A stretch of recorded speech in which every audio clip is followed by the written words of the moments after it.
each other, and it seemed like it did it pretty well. A few things I would improve. I would like to add a vector that shows where it's going to go.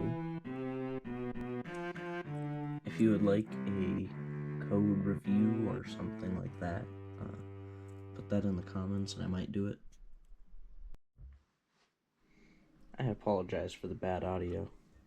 This is my first time doing something like this, so sorry.